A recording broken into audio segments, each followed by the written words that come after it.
What I'm trying to help you understand is the enrichment. Now you see what enrichment it has made. The original address I have given is Ganapati Battula, 1465 65th Street, APRT 1234, Emeryville, and like this. So the suggested address is Ganapati Battula, 1465 65th ST, APRT 1234, Emeryville, and it has added the zipless 4 here. And let us say if I give a wrong address, it is going to still enrich it. For example, here I am saying it as apartment. It can actually standardize. It will actually standardize. You see, I have put it as apartment. Though it is giving it as here as apartment, it will generally give it as APT. They will suggest you an address, which means it is trying to enrich the address. The same enrichment is getting done here in the enrichment field, but we will talk in the terms of SAP in a bit. So this is the field we are talking about, the enrichment. But what is this lookup? Lookup is already been performed. If you see in the same Amazon.com application, if I give a wrong city code or a wrong city, it is going to bounce and say, nah, this address does not exist. So for example, instead of CA, I will give AA. Let us see what it does. You see here, I have given AA and it says CA by itself because it picked up the zip code. Now let me also edit the zip code and let me see what can it pick up. So I have put it as a 6-digit zip code that doesn't exist in US. Still it could pick up because I have given as Emeryville and United States.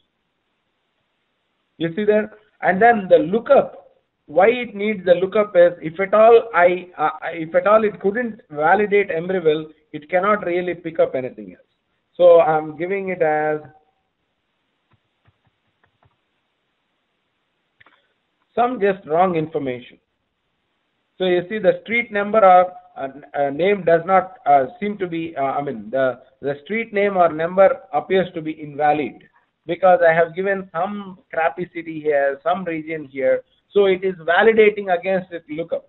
So I don't find AMA as the city. For example, let us give an Indian city, which is Nellore. It's a valid city, but it still shows you the same error because it does not exist in its own database. The lookup value does not exist.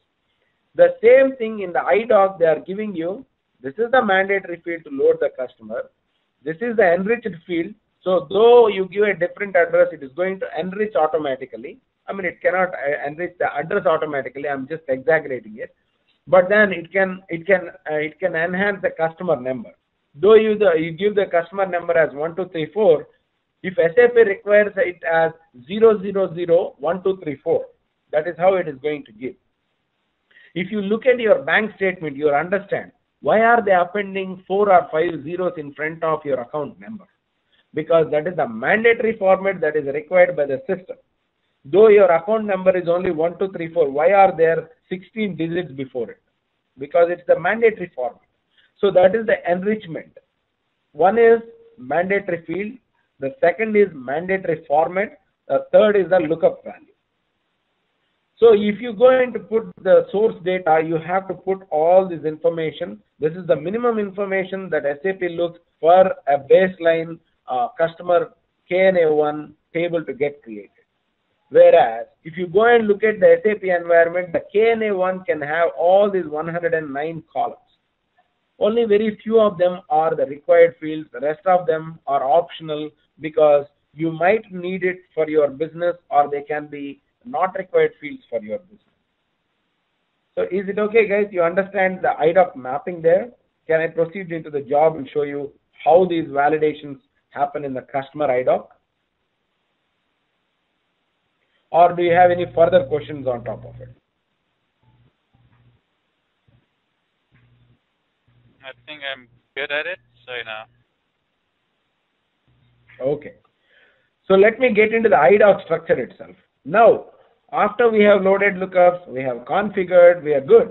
Everything good, looks good. All the data has been enriched and we are about to load SAP system. So, how does the IDOC get generated? You look at the IDOC job here.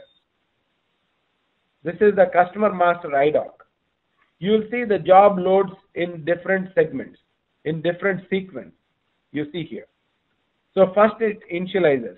You don't bother about what is the initialization that is required, except that I have to show you a couple of settings. These are very much important for you. This goes to the same thing what Arvind or Nagendra has asked me. Oh, why am I starting to debug? I don't need this.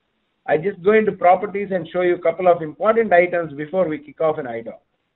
In the global variables, you have to configure, you have to put the information on what IDOC is being configured and what system you are using. For here, you see it as Z client as 220.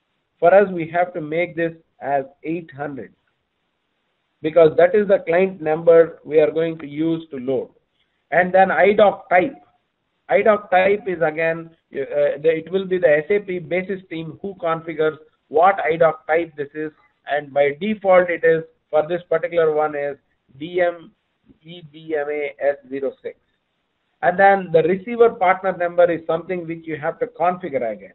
This is kind of port number.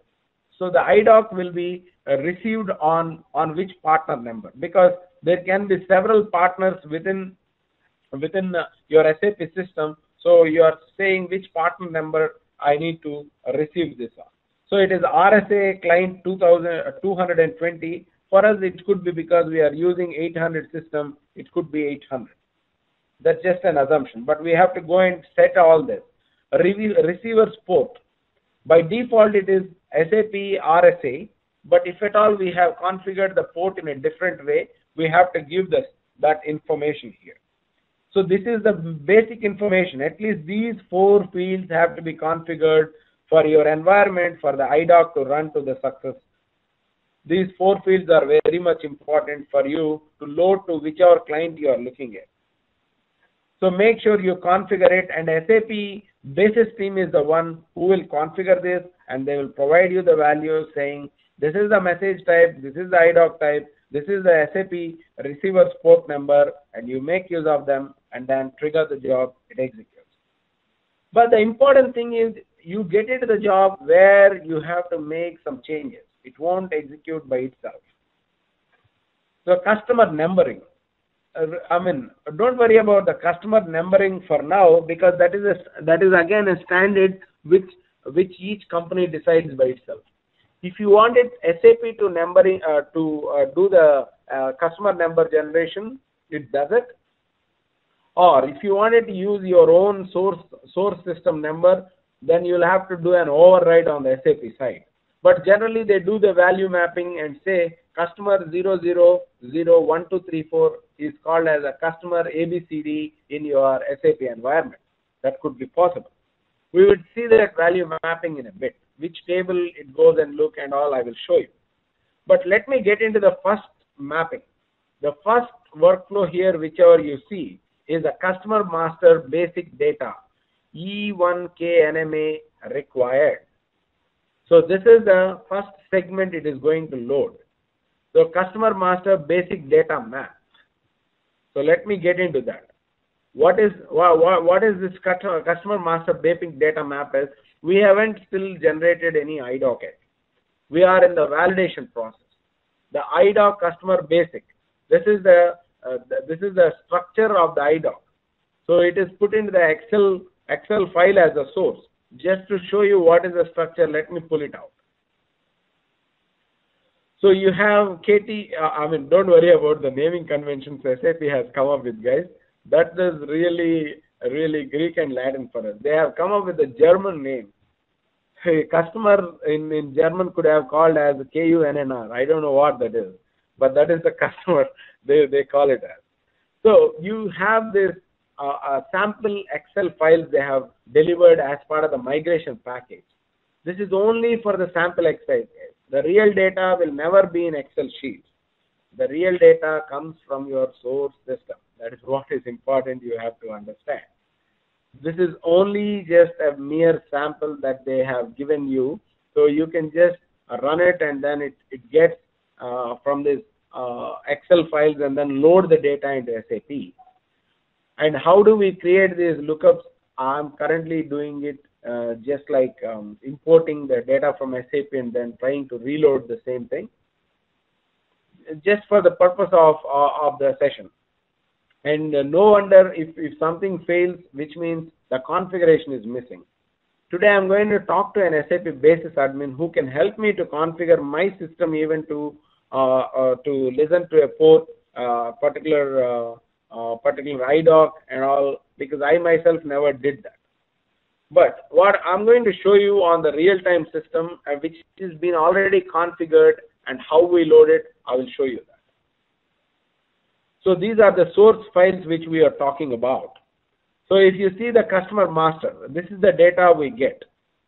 So this is just an assumption they have made, and then they have put, this is the basic data which is required. Oh, what happened? Make sure you type the correct name. It didn't give me that. Okay. So the SAP customer number is 10010. Partner he did not give you, and the name V is Buddha, name 1 is Smith, and then ABTNR, PAFKT, ARID. But if you go and take this and put side to side of your IDOC, you will understand what these are. These are the mandatory fields that are required by the customer IDOC. That is the reason they have put it here. So let us go back to our customer IDOC and you will see that. Here is the customer IDOC, and if you see, let me paste it here.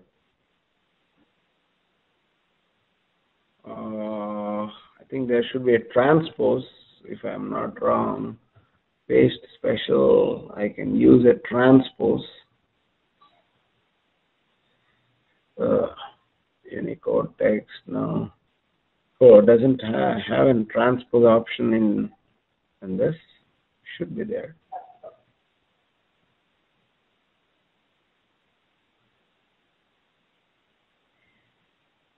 Does any one of you know a keyboard command to transpose the data, guys? I don't remember it.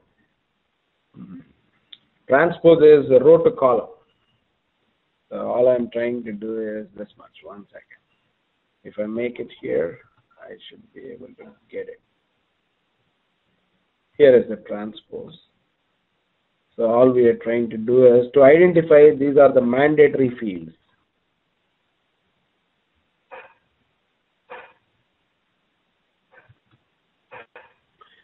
So I'm just putting it here. So you'll see what are all these fields. Customer number. We have the customer number as a mandatory field.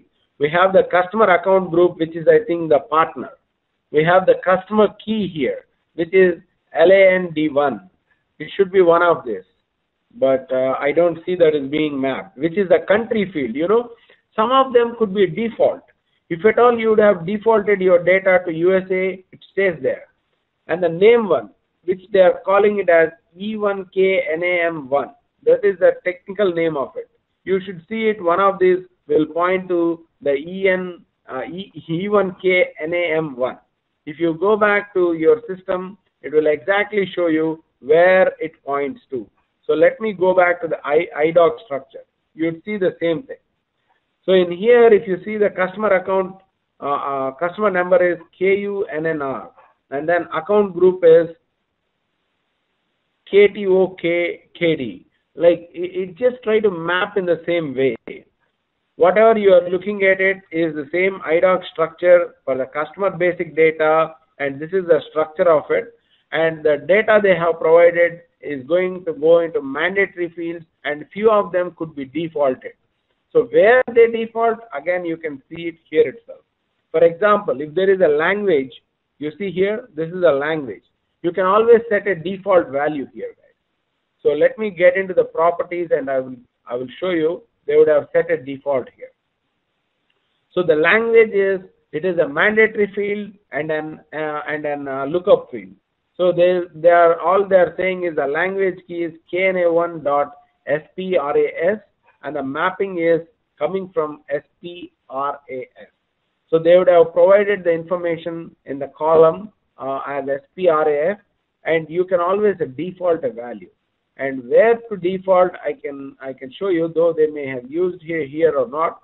But let me tell you the reality. You are going to remove all this.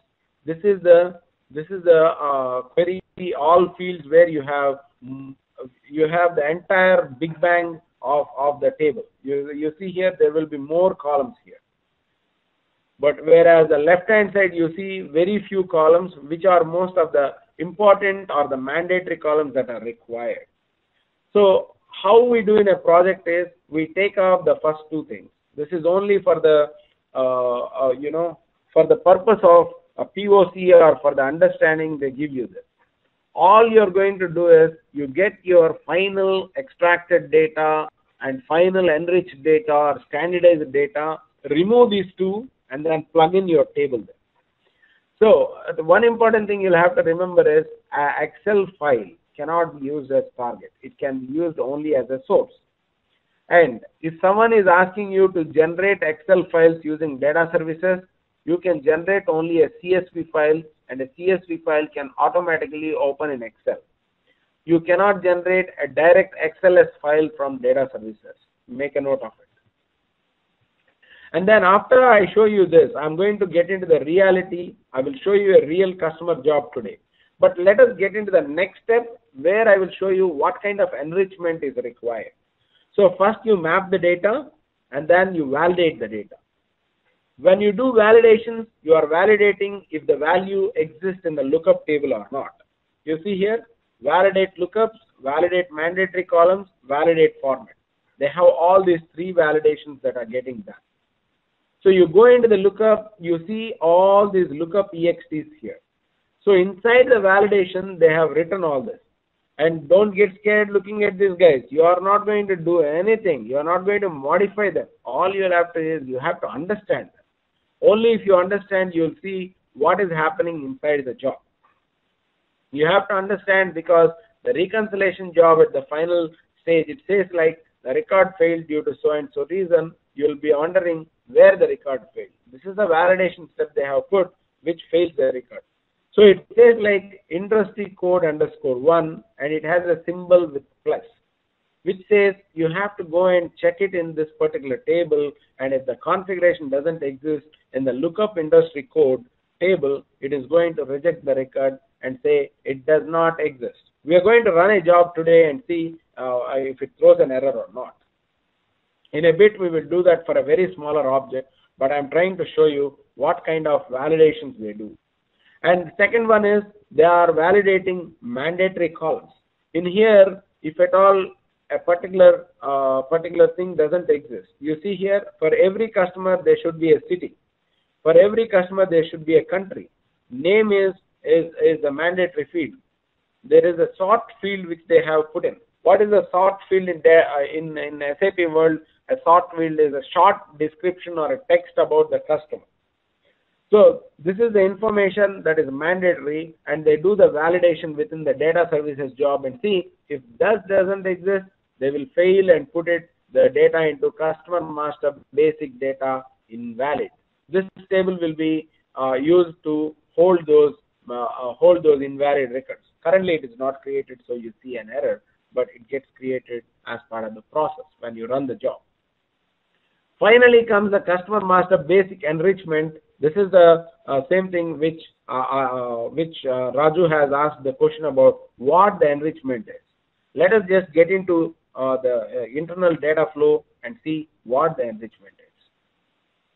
If you see, I have extracted the data, I have moved the data all the way into the IDOC structure, and there I see an enrichment.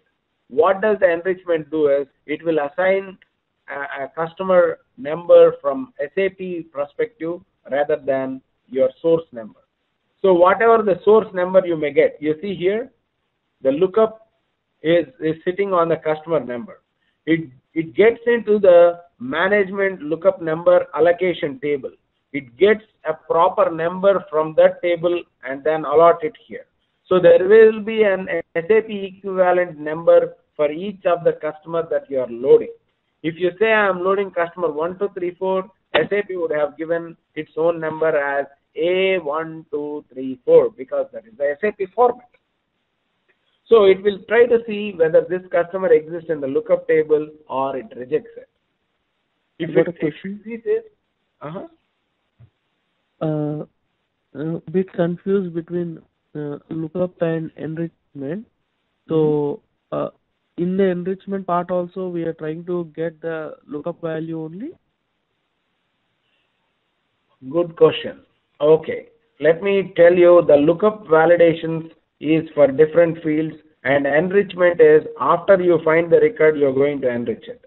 So here the customer master basic data. Anudeep's question here is, are we going to do the lookup on the same fields and also enrich the same fields? Is that what it is?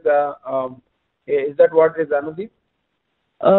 Like question is yeah, like, and one more thing is that in the enrichment part also we are doing the lookup. I thought like we have a separate lookup part and then after a separate lookup part and a separate enrichment part, and enrichment is something different. Yeah, because we have separate. You have a plus sign and a dollar sign separate for the IDOC mapping template you have shown. That's the question. Okay. If I understand your question in the proper way, let me tell you, if the lookup doesn't exist, if the value doesn't exist in the lookup, it cannot enrich. Yes. So the first thing is it will validate if a customer called Anudeep with the type of checking account exists in the lookup table or not. That is just an example because the customer data is not going to exist there. I'm just putting an example there. And if the customer exists there, all we are doing is take the customer number and we are enriching the number to look as the SAP customer number. That is the next thing. Okay. So if you look at it, it comes in a sequence. First is the basic data map. You are mapping your source system information, which is after you do a lot of process only you get to this information. That we will come to know tomorrow when we will see it. I mean, Anudeep, I think you are working on the migration project, so you know the flow of it better than anyone else. So if you look at it, the source system data is being extracted, and finally that table is going to be mapped to the customer master basic. First is a one-to-one mapping. You get the customer data, you are mapping it to this table. After you map it into this table, you are going to validate whether the data that is coming into this table is existing in the lookup tables. Is it in a right format? Is it a mandatory column? Then if it is missing, you reject it at the first level itself. So now customer number is a mandatory thing. So you have gone through the mandatory validation. Like here, if you see legacy customer number, it is a mandatory field. Now a number called 1234 exists there. So this particular section, it passes that. Okay. It passes and it comes here. After that is being done, you come to the enrichment step. Now the customer number exists, but you have to make it to the SAP format. Where we do the SAP format is in this particular table, they would have loaded all the customer numbers upfront. That is the thing they do as part of the value mapping. So they will identify we have 5,000 active customers.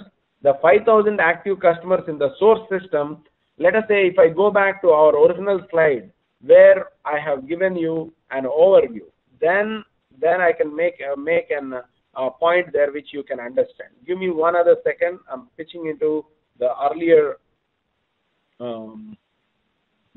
presentation.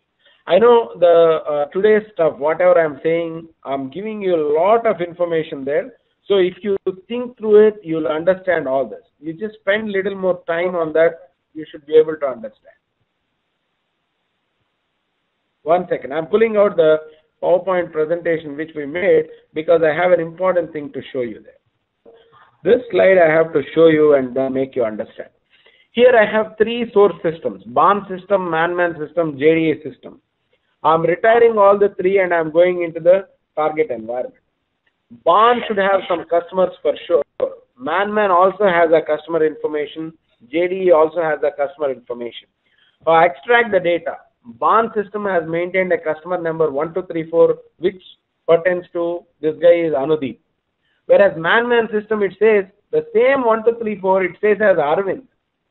JDE world, it says as the same 1234. It is censored.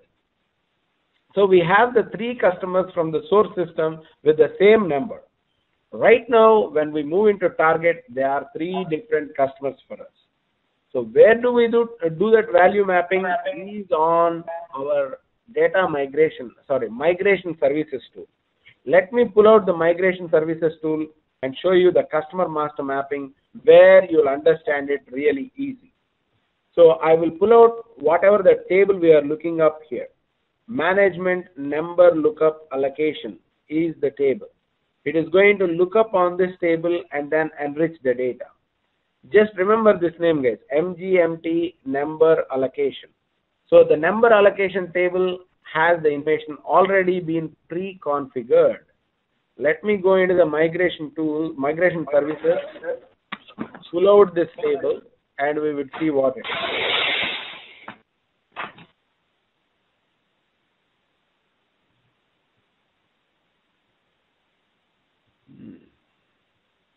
Okay, the best way is we get into the database and see it there. That's the best way. Was there a question? Hello? Yeah, was there a question? Guys, do you hear me or is there any problem? Hello? We can hear you. We can hear you. So was there a question? I don't understand. There is some kind of a noise I am getting, strange noise. So I'm just checking if at all you guys are able to hear me.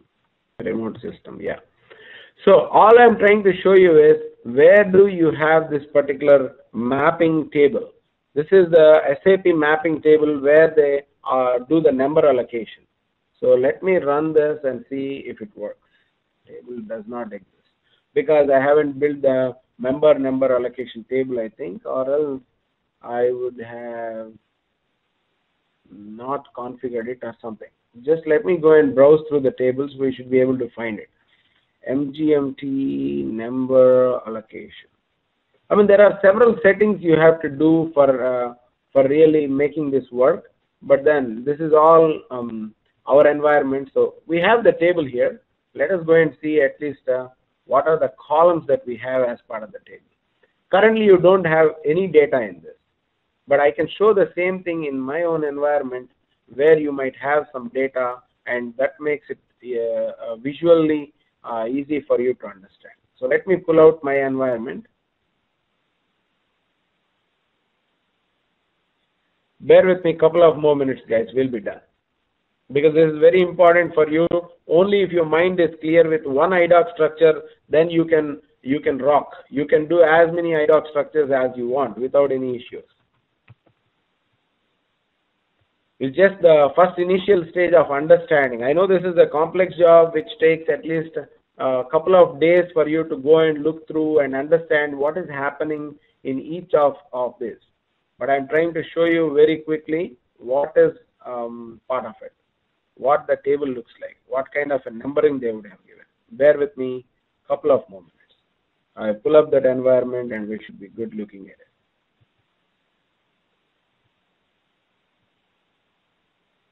So this is a pre-configuration SAP team does.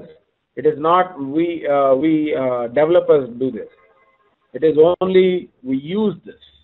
So this is the table we were talking about, and I'm trying to pull out the table and show you some data here. Here, a customer. For customer, the customer group value Z002, the range, it should start from 02 and the object number is like this and the legacy object number looks like this, which means they are giving a format actually. If it is in this format, it will convert it to this format. So the SAP value is always prefixed with 3 zeros at least. So the repository name where we are trying to use this and load is something which is only where it is run from. So if you see the material Z011 and the range is 02, object number is this, the legacy number is this. So for material they did not change the number. For customer they changed the number. So in the same way you might be seeing even for the vendor. So this is the number allocation table that they have in picture. I just, sorry to interrupt that. We talked about if there's the same number for the customer, how does it change? I kind of lost that. So. Okay, this is not going to change. This is something which is being keyed in by business. They have to go and enter the values in the lookup tables. They have to say the customer coming from source. If it is 2000, you have to treat it or append it with a 0002000. Or if there is a duplicate customer, if the same number is given for more than one customer, they will say identify it with the source system.